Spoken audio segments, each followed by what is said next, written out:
We also need to identify the vulnerabilities and threats.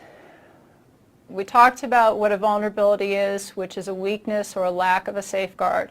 Now, safeguard, control, countermeasure, those are all the same thing.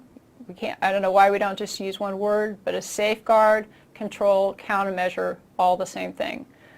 So a vulnerability is a lack of a countermeasure or a weakness. And in the assets that we're protecting, we've got to look, what are the vulnerabilities? What are the holes? What are the things that somebody can exploit? Then we need to identify the threats. Remember that you don't care about a vulnerability unless there's a threat that can exploit it. Now, the thing that actually would exploit a vulnerability is called a threat agent. So the threat is that somebody's going to find a vulnerability and exploit it.